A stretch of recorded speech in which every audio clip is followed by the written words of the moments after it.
ETF index mutual funds నేర్చుకుని stock మార్కెట్లో రాణించాలనుకుంటున్నారా? వెంటనే ఈ నెంబర్కి కాల్ చేయండి. పిల్లలకి వారసత్వంగా ఏది వెళ్తుంది?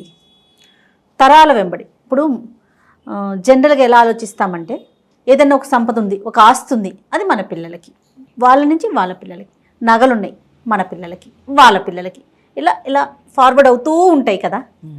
కేవలం డబ్బు, లేకపోతే ఆస్తులు, లేదంటే బంగారం, ఇవే నా వారసత్వంగా వెళ్ళేవి? నిజంగా అసలు ఇవి వారసత్వంగా వెళ్తూనే ఉంటాయా? ఉండవు.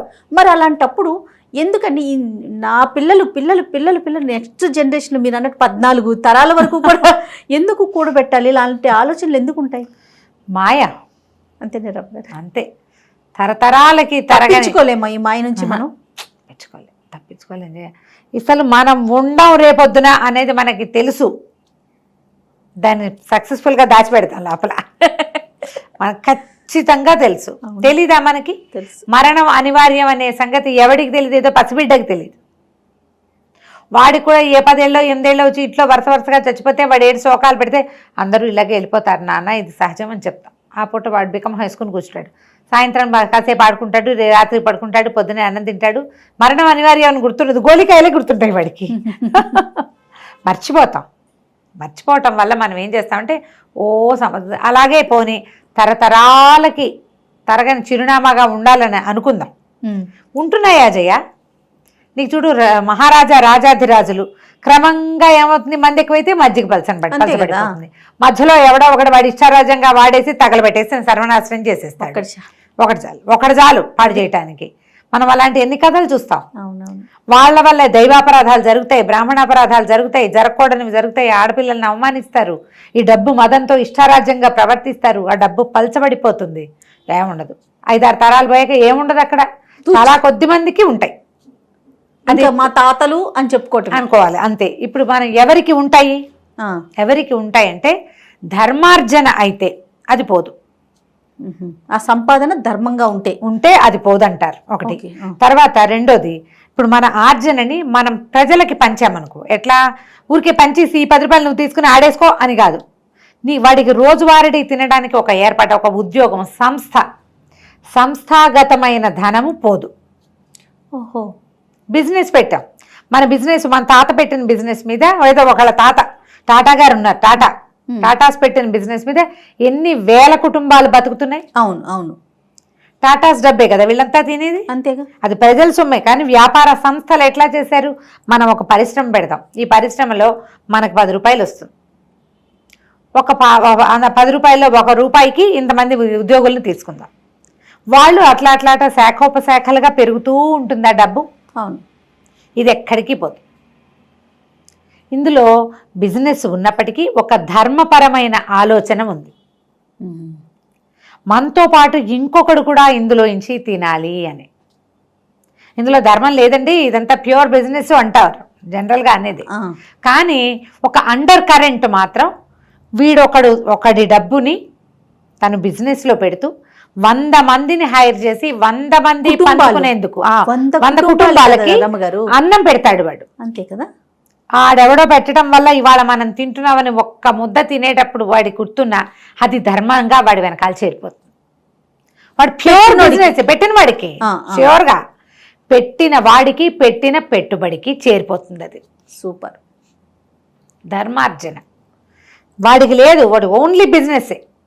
కానీ నేను అన్నం తినేవాడు ఉంటాడు చూడు. మనం వ్యక్తులు ఎవరైతే అన్నం తినేవాళ్ళో, ఇవాళ వాడు ఆయన కడుపు చల్లగుండా, వాళ్ళ అమ్మ కడుపు చల్లగా ఉండాలి, వాడు ఏదో బిజినెస్ పెట్టాడు, ఈ పని చేయించాడు, చచ్చే చాకరీ చేసిన సాయంత్రం అయ్యేసరికల్లా వేడన్నం చారు బువ్వా తింటున్నావు అన్న ఒక మాట ఉంది చూడు. అది చాలా పెద్దది. అది వీడికి ప్లస్, తరతరాలకి ప్లస్ అవుతుంది జయ. ఈ తినేవాడికి కృతజ్ఞత లేకపోతే వాడికి వచ్చేదేముండదు, వీడు చెడతాడు. కృతజ్ఞత లేనివాడు సర్వనాశనం అయిపోతాడు లోకంలో. వీళ్ళు పెట్టిన అన్నం కదా మనం తింటున్నాం. ఇవాళ నేను ఇంత బ్రహ్మాండంగా ఉన్నానంటే నేను విత్తనం ఎక్కడిది? పెద్ద మర్రి చెట్టు, చాలా పెద్ద మర్రి చెట్టు. నేనే అని అనుకోకూడదు, ఆ మర్రి విత్తనం చాలా చిన్నది. అవును, అందులోంచి వచ్చింది ఇది. దానంతట అది పుట్టలేదు, తనంతట తనకి ఏది పుట్టదు. ఏదో విత్తనంలోంచే పుడుతుంది, ఏదో ఒక సంస్థలోంచే బయటకు వస్తాం. సంస్థ పట్ల లాయల్గా ఉండటం, అది చేస్తాం మనం, తెలుసు మనకి. లాయల్టీ వద్దురా నాయన, ఇవాళ రేపు మారిపోతావు. తినే అన్నం ఫలానా వాళ్ళ భిక్ష అనేది బతుకులో ఒక్కసారైనా అనుకోవాలి. ఇది ధర్మంగా ఉంటుంది. ఓకే. ఎప్పుడు కూడా, అంటే మనం ఇంత విస్తారంగా మాట్లాడుతున్నాం కానీ ధర్మార్జన కుటుంబాన్ని వదిలిపెట్టి పోదు, అది తరతరాలకి కూడా వస్తుంది. అంతేనంటారా? అవును. ఈ కథా చరిత్సాగరంలో ఒక కథ చెప్తారు దీని మీద, ఆహాహా. భలే ఇంట్రెస్టింగ్గా ఉంటుంది. ఎక్కడ చెప్పారు ఇది? యోగంధరాయణుడు మన వత్సరాజు కథల్లో ఒక కథ అనమాట. వత్సరాజు కథ చెప్పాను కదా నేను, ఏమిటో దాని పేరు నరవానదత్త చరిత్ర. అందులో ఇంకా చిటి కథలు బోల్డ్ ఉన్నాయి, నేను కొన్ని చెప్పలేదు, కొన్ని స్కిప్ చేసి బ్రీఫ్గా చెప్పే కదా. ఒక కథ చెప్దాం. దేవదాసుడి కథ అని చెప్తారు. దేవదాసుడి కథ ఏంటంటే, దేవదాసుడు ఒక వణిక్ పుత్రుడు, వ్యాపారస్తుడు, చాలా బాగా బిజినెస్ చేసుకునేవాడు. అయితే పక్క ఊళ్ళో నుంచి వాళ్ళ అమ్మ నాన్న చాలా డబ్బున్న వాళ్ళు, చాలా గొప్ప బిజినెస్. పక్క ఊర్లో నుంచి ఒక సంపన్న గృహస్థుల ఇంటి సంబంధం వస్తుంది, పెళ్లి చేసుకుంటాడు. కాకపోతే ఈయనకి డబ్బులు వస్తుంటే సాధారణంగా వ్యాపారాల్లో డబ్బు ఇబ్బడి ముబ్బడిగా వచ్చేస్తుంది. అంత డబ్బు ఉంటే జనరల్గా స్నేహితులు చేరతారు, లోక సహజం కదా, ఇప్పుడు కూడా చూస్తాం. హ్యాబిట్స్ అయిపోతాయి. ఇతనికి వ్యసన పరత్వం చేస్తుంది, జూదం పిచ్చి. 10 రూపాయలు వేసాం, 100 వచ్చింది, 100 వేస్తే 1000 వస్తుంది అనిపిస్తుంది. ఆ 100తో ఊరుకోరు. తెలివిగల జూతగాళ్ళు కొంతమంది ఉంటారు జయ, తెలివిగల వాళ్ళు కూడా ఎందుకు ఉండవు. వాడు ఇప్పుడు 100 వచ్చింది అనుకో, నేను చెప్తున్నా చూడు, ఇలాంటి వాళ్ళు లేరు అని నువ్వు అనలేకపోతావు. 10 రూపాయలు కాసాడు, 100 వచ్చింది. జనరల్ వాళ్ళు ఏం చేస్తారు, 100 కాస్తారు. కానీ వీడు అట్లా చేయడు, తెలియగలవాడు. 90 జేబులు పెట్టుకుని 10 కాస్తాడు, పోతే 10 పోతుంది. ఇలాంటి వాళ్ళు జూదంలో డబ్బులు సంపాదించే వాళ్ళు కోకొల్లలు ఉన్నారు జయ, నాకే తెలుసు. బోళ్ళకి ప్లాంట్గా చేస్తారు, వెర్రెక్కిపోరు. 100కి 10,000 వచ్చేయాలి, 1,00,000 వచ్చేసేయాలనుకోరు వీళ్ళు. 100 వచ్చింది చూడు, అత్యాస ఉండదు, ప్లాంట్గా చేస్తారు. జూదం ఆడతారు, బెట్టింగుల్లో కూడా, ఆఖరికి కోళ్ల పందాల్లో కూడా ప్లాంట్గా పందాలు ఆడి డబ్బులు తెచ్చుకునే వాళ్ళు ఉంటారు జయ. నేను విన్నా కథలు, నాకు స్పష్టంగా తెలుసు. మామూలుగా కూడా చిన్న పిల్లల్లో కూడా కనిపిస్తాయి అవి. మొత్తం పెట్టేయరు, అసలు మొత్తం పెట్టడం అన్న మాటే లేదు. అది వచ్చేసే, ఇంకా వచ్చేసే, అది ఎక్కడో చోట వెళ్ళిపోవటమే. పందానికి ఆగలేకపోవటం అనేది జూదరితనం, వ్యసన పరత్వం. ఆగలేరు. ఇతను అట్లా ఆగలేక ఎంత డబ్బు పోగొట్టేశాడు, ఆస్తంతా పోగొట్టేశాడు. పోగొట్టేస్తే ఇక పెళ్ళాం వెళ్ళిపోయింది, పుట్టింటికి పంపించేశాడు. ఇంకా ఆడడం మొదలెడు. ఇంకా వస్తుంది, మొన్న వచ్చిందిగా ఇవాళ వస్తుంది, మొన్న ఒక డబ్బు వస్తే అక్కడ ఆక్కండా ఇంకా ఆడి మొత్తాన్ని డబ్బులన్నీ పోయినాయి. ఇల్లు వాకిలి, ఓ ఇల్లు ఉంది, సామాన్లు గీమాన్లు తుడిచిపెట్టిపోయినాయి. అప్పట్లో ఏంటంటే ఈ ఇళ్లల్లో ఉండే సామాన్లు అవి అమ్మకాలు అవి ఉండేవి కాదు. ఇంట్లో ఏముంది, మా ఇంట్లో ఓ వేణుంది, ఓ తవలా ఉంది, ఓ ఇతర గిన్నె ఉంది, ఓ కాసండి ఉంది, ఓ చెక్క కుర్చీ ఉంది అని అమ్ముకునే రోజులు కావవి. అబ్బే, అవన్నీ ఆ ఇంటికి ఆభరణాలు అంతే. అంతే, అమితే ఇల్లు అమ్ముకోవాలి, లేకపోతే సామాన్లు అమ్ముకోవడం కుదిరే కార్యక్రమం లేదు అందులో. చారుదత్తుడి చరిత్రలో మనం చూసాం. అవును, సామాన్లు ఉంటాయి, ఇల్లు ఉంటుంది, వీళ్ళకి డబ్బు ఉండదు. ధనం వచ్చే మార్గాలన్నీ మూసుకుపోయినాయి. అయితే పిచ్చి గుడ్డలతోటి అట్లా ఉండిపోయాడు.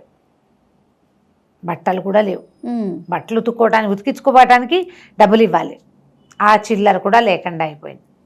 సరే, ఇతను ఏం చేయాలో తెలియలే. ఇలా ఆలోచించి ఏం చేశాడంటే, సరే మామగారి దగ్గరికి వెళ్దాం. మామూలుగా బిజినెస్లకి ఏమిటి, వ్యాపారస్తులు ఈ పద్ధతి ఉంటుంది. మన ఊళ్ళోనే ఎవరైనా పెద్దవాళ్ళ దగ్గరికి వెళ్ళి, నాకు ఇట్లా కొంచెం దాన్ని ఏదో అంటారు సంచికట్టు, అలాంటిది ఏదో ఉంటుంది, మర్చిపోతున్నాక కొన్ని పదాలు, ప్రత్యేక పడికట్టు పదాలు ఉంటాయి. వ్యాపారస్తుల కుటుంబాల్లో ఇలాంటి పద్ధతులు ఉంటాయి. బిజినెస్ పోయిందనుకో, వీళ్ళు వెళ్ళి ఆ ఊరు పెద్దలతోటి, నగర పెద్దలు, లేకపోతే వాళ్ళ కులంలో పెద్దవాళ్ళు, ఓ 10 కుటుంబాలు, వీళ్ళంతా ఒక కల్ట్గా ఉంటారు, ఒక గుంపుగా. అక్కడికి వెళ్ళి ఇలా నా పరిస్థితి ఇలా ఉందంటే పెట్టుబడి పెడతారు అందరూ కలిసి. అలా పెట్టుబడి పెట్టడానికే డబ్బు తీసి పక్కన పెట్టి ఉంటాయి కూడా వ్యాపారస్తుల పద్ధతులే అవి. పేద పిల్లల్ని చదివించడానికి, పేదల వాళ్ళ పిల్లలు పెళ్ళిళ్ళు చేయడానికి అట్లా డబ్బులు పక్కన పెడతారు. అంటే వాళ్ళ కమ్యూనిటీకి సంబంధించి పెట్టుకుంటారు ఖచ్చితంగా, వాళ్ళ కమ్యూనిటీ పరంగా. అయితే ఈ ఊళ్ళో ఇతనంటే అందరికీ అయిష్టం వచ్చేసింది. ఇతను ఏమనుకున్నాడు, ఈ ఊళ్ళో చాలా గొడవ అయింది, వాళ్ళు ఎవరి దగ్గర నుంచి తెచ్చిన డబ్బులు కూడా జోదం ఆడేశాడు. ఇక అడగలేడు, మొహం చెల్లటల. మామగారింటికి వెళ్దాం అనుకున్నాడు. మామగారింటికి వెళ్దాం అనుకుని సరే ఏం చేశాడు, బయలుదేరి వెళ్తే బట్టలు మురికిగా దరిద్రంగా ఉన్నాయి. వెళ్ళలేకపోయాడు. రాత్రి వేళ ఇలా అసహ్యంగా ఈ టైంలో ఇట్లా వెళ్ళటం ఏమిటి, రేపు పొద్దున వెళ్దామని ఒక పెద్ద సత్రానికి బయట అరుగు మీద పడుకున్నాడు. ముడుచుకొని పడుకుంటే ఆ సత్రంలో ఎవరో చాలామంది దిగారు, ఇట్లా తనలాంటి వాళ్ళు. దూరం నుంచి ఎవరో ఒక అమ్మాయి నడిచొస్తుంటే చూస్తున్నాడు, ఎక్కడో చూసినట్టుంది నడక అనుకుంటాడు. మామగారు ఊళ్ళో మనకు తెలిసిన వాళ్ళు ఎవరు ఉంటారు. దగ్గరకు వచ్చేసరికల్లా తన భార్యగా కనపడింది అతనికి. ఓహో. కనపడేసరికల్లా తెలిసిపోయింది వైఫే ఎవరి కోసమో వెళ్తోంది అని. లోపలికి చూస్తే అక్కడ ఎవరో ఒక కుర్రాడు ఉన్నాడు. లోపలికి వెళ్తే వాడు టపా కొట్టేశాడు. ఇంతసేపు చేస్తావా, నేను ఎప్పటి నుంచో వెయిట్ చేస్తున్నాను. ఏమిటి తన్నులు తినడానికి వస్తుందా ఎవరైనా అని ఆశ్చర్యపోయాడు ఇతను. వాళ్ళిద్దరూ మాట్లాడుకుంటున్నారు, వాళ్ళు కలిసే ఉన్నారు. ఒకే చోట చూశాడు వాళ్ళని. అక్కడి నుంచి ఆ అమ్మాయి ఏం చెప్పిందంటే, మరే నీ దగ్గర డబ్బులు లేవని నువ్వేం బెంగపెట్టుకోవద్దు. నా దగ్గర డబ్బులు లేవు, కానీ నా భర్త ఒట్టి జూదరివాడు కదా, మా ఇంట్లో ఒక రహస్యం ఉంది. మా అత్తగారికి వాళ్ళ అత్తగారు ఆ పై అత్తగారు చెప్పింది. ఇవి కోడళ్ళ వరసలో మారుతూ వస్తుంది. 6 తరాల క్రితమో 7 తరాల క్రితమో మా ఆయన ముత్తాతో ఆ ముత్తాత గారి తాతో ఏం చేశాడు, ధనాన్ని దాచిపెట్టాడు వాళ్ళ ఇంట్లో. 4 దిక్కుల సువర్ణ కుంభాలు ఉన్నాయి. అవి కోడళ్ళ లైన్లో వస్తుంది. అత్తగారులు పెద్ద కోడలికి చెప్తారు. ఒక కోడలు ఉంటే ఒకదానికే చెప్తారు, పెద్దది ఉంటే 4 ఉంటే పెద్ద కోడలికి చెప్తారు. అట్లా మారి నా దగ్గరకు వచ్చింది ఈ రహస్యం. మా ఆయన ఇల్లు ఇది ఎక్కడుంది, పాటలీపురం. పుత్రం కాదు, పాటలీపురంలో నా మొగుడు ఎలాగో ఆస్తంతా పాడు చేశాడు. ఇల్లు అమ్మేయడానికి సిద్ధంగా ఉన్నాడు. నువ్వు పోయి ఆ ఇల్లు కొనుక్కో. అక్కడ ఈ వాకిట్లో ఈ ప్రహరీ గోడకి 4 పక్కల, అంటే ప్రహరీ గోడ మూలలో 2, దాని కరెక్ట్గా మూలలకి అటు చతురస్రం గీసినట్టుగా 2 చోట్ల తవ్వేసి బంగారు కుండలునే తీసేసుకో, చక్కగా బిజినెస్ ఏర్పాటు చేసేసుకో, నేను నీతో పాటు వచ్చేస్తాను అని చెప్పింది. నా మొగుడికి ఎందుకు చెప్పలేదంటే, వాడు జూదరి, మీ ఆయనకే చెప్పలేదేమిటి ఈ రహస్యం, ఇంత ఎలా దాచావు అంటే, ఎందుకు చెప్తే జూదరి వాడు అన్నీ వచ్చేసాడు, ఇది కూడా తగలబెట్టేస్తాడు వేస్ట్గా. కనీసం నా మనసు ఎవరి పట్ల రంజిల్లుతుందో వాడికైనా చెప్పచ్చు కదా అని చెప్పకుండా దాచిపెట్టాను, నువ్వు వెళ్ళి ఆ ఇల్లు కొనేసుకోమంది. వీడు ఏం కానిడు అనుకున్నాడు, ఎలాగూ ఇది దౌర్భాగ్యురాలు, ఇంక ఇక్కడ ఉంటావెందుకు. అక్కడి నుంచి పరిగెత్తుకుంటూ తన ఊరికి ప్రయాణం అయిపోయాడు. డబ్బులు లేవు అతని దగ్గర. నడిచి వచ్చాడు, మళ్ళీ వెనక్కి నడిచెళ్ళి ఒక పాత మిత్రుల సహాయం తీసుకుని వాళ్ళ ఇంట్లో నుంచి తవ్వగోలలు అవి తెచ్చుకున్నాడు. ఆ మిత్రుడిని ఒక పావలా ఇవ్వమని భోజనం చేశాడు కడుపు నిండా. చక్కగా తన ఇంట్లో 4 మూలలా తవ్వి చూసుకున్నాడు. చూస్తే ఇంతంత బంగారపు బిందెలు దొరికినాయి. ఆ బంగారు బిందెలు 4 బయట పెట్టుకున్నాడు. మళ్ళీ యథాప్రకారం మూసేసాడు. ఆ బిందెలు ఇంకా ఇంట్లో దాచిపెట్టుకున్నాడు. కానీ ఎవరో స్నేహితుడు ఏదో ఇల్లు ఉందంటే మళ్ళీ ఇవన్నీ అక్కడికి తరలించేసుకున్నాడు. నిశ్శబ్దంగా ఉన్నాడు. వీడి ఇంటికి వచ్చి ఈ బంగార బస్తాలన్నీ తీసేసిన తర్వాత, చెంబులు తీసేసుకున్నాక ఆ ఊరు నుంచి ఒక్క కుర్రాడు వచ్చాడు. మాది పక్క ఊరు, పాటలీపురంలో సెటిల్ అవ్వాలనుకుంటున్నాం, మీ ఇల్లు కొనటానికి వచ్చాను, ఎంత కమ్ముతారన్నాడు. ఎంత కమ్ముతారంటే మామూలుగా 10,000 వరహాలు రేట్ అయితే 50,000 వరహాలు చెప్పాడు. వాడు బేరమాడాడు, 25కి మాట్లాడుకున్నారు. వాడికి ఏంటంటే ఇక్కడ బంగారం ఉంది కాబట్టి 25,000 వరహాలు పోసేసాడు. 10,000ది 25 పర్వాలేదని పోసేసుకున్నాడు. 50 చెప్పి 25కి దిగాడు అనమాట. సరే తీసేసుకున్నాడు. అక్కడి నుంచి ఏం చేశాడు వాడు, 5-6 మనుషులను తెచ్చుకుని వాకిలంతా తవ్వి చూశాడు. ఎక్కడ ఏమీ దొరకలేదు, చిల్లి కవ్వలేదు. ఈ లోపల వాడు ఏం చేశాడంటే, అక్కడ వచ్చేటప్పుడే ప్రామిస్ చేసుకున్నాడు తను జీవితంలో జూదసాలు ఎక్కకూడదు. అక్కడి నుంచి తన డబ్బు పక్కకి ట్రాన్స్ఫర్ చేసుకున్నాడు, వేరే పక్క పెట్టేసుకున్నాడుగా, ఇల్లు అది సరి చేసుకున్నాడు, వ్యాపారం మొదలు పెట్టుకున్నాడు, బిజినెస్ మెల్లిగా స్టార్ట్ అయిపోయింది. ఈ కుర్రాడు అంతా కొళ్ళగించాడు, మళ్ళీ పరిగెత్తుకుంటూ పోయాడు. అమ్మాయి ఎవరైతే తనకి చెప్పిందో దానికి చెప్పాడు. అక్కడ ఏమీ దొరకలేదన్నాడు. సరిగ్గా వెతకమంది, ఎంత వెతికినా దొరకపోయేసరికల్లా వాడు వచ్చి ఈ వణిక్ కుమారుడు దేవదాసుడి దగ్గరికి వచ్చాడు. నీళ్ళు నాకు అచ్చి రాలేదు, నీళ్ళు నువ్వే కొనుక్కోమని, నువ్వు తీసేసుకో, నా డబ్బు నాకు ఇచ్చేసి అన్నాడు. అనేసరికల్లా దేవదాస్ అన్నాడు, మా పిత్రార్జితం నువ్వు అడిగావని ఇచ్చాను, ససేమిరా ఆ ఇల్లు నేను తీసుకునే పని లేదు ఆ, అనేసరికల్లా వాడు కోపం పట్టలేక వాడు మరి 10,000కి 15,000 ఎక్స్ట్రా పెట్టేశాడు బంగారం మీద ఆశతో. వాడు కోపం పట్టలేక వీడి మీద పడ్డాడు. పడేసరికల్లా వాడు రక్షక భట్లు వచ్చి విడదీశారు, రాజు దగ్గరికి తీసుకుపోయారు. రాజు అడిగాడు, నువ్వు ఎందుకు డబ్బులు ఎక్కువ పెట్టి కొన్నావు? 10,000కి ఇలాంటి ఇల్లు బోల్డ్ దొరుకును, నువ్వు 15,000 ఎక్స్ట్రా ఎందుకు పెట్టావు? దాంతో వాడు కోపం పట్టలేకపోయాడు, చెప్పలేదు. అప్పుడు దేవదాసే చెప్పాడు, వీడు ఎందుకు కొన్నాడో నేను చెప్తానండి. వీడు నా భార్యకి స్నేహితుడు, ఆమె చెప్పింది ఇక్కడ బంగారం ఉందని, అందుకని వచ్చాడు. వచ్చేసరికల్లా రాజుగారు ఆశ్చర్యపోయారు, నిజమా అన్నాడు. అనేసరికల్లా వీడు ఒప్పుకోక తప్పల. అమ్మాయిని పిలిపించారు. అమ్మాయిని పిలిపిస్తే ఇగో ఇది ప్రూవ్ అయింది. ఇట్లా పరదారా గమనం చేసినందుకు వాడికి జైలు శిక్ష, వాడికి దేశాంతర గమనం, వేరే వాడితో స్నేహం చేసినందుకు ముక్కు గోయించారు అమ్మాయికి. అప్పట్లో శిక్షలు అలా ఉండేవి, దేశాంతర గమనమే. మళ్ళీ ఆ ఊళ్ళో అడుగు పెట్టనివ్వరు, వాడిని చేయకూడదు. ఆడవాళ్ళకి ముక్కులు కోసేస్తారు, ముక్కిడి ఇంచేస్తారు, కట్టు ముక్కు. అయ్యో, మరి అందం చూసుకునే కదా ఇలా చేసేది. ముక్కు కత్తిరిచేస్తే పీడ పోతుంది. ముక్కు అది కోసేశారు. ఆ తర్వాత ఇతను ఒక సంబంధం చూసుకుని పెళ్లి చేసుకున్నాడు. ఇంకా ఎప్పుడు జీవితంలో జూదం చేయలేదు. రాజు వార్త అందరికీ తెలియజేశాడు అనమాట. తండ్రుల ధర్మార్జన అయితే ఇట్లా ఎంతకాలం తర్వాత అయినా ఆ కుటుంబానికి ఉపయోగపడుతుంది. ధర్మపరుల ఆర్జనే సరిపడి జూదం ఆడాడు తన డబ్బుతోటి. జూదం ఆడడం సప్తవ్యసనాల్లో ఒకటి, కానీ పరదారా గమనం మహాపాపం, చేయకూడదు. చేసిన వాడికి శిక్ష పడింది. జూదం ఆడనోని బుద్ధి తెచ్చుకున్న వాడికి వాడి ధర్మార్జన వాడికి లభించింది.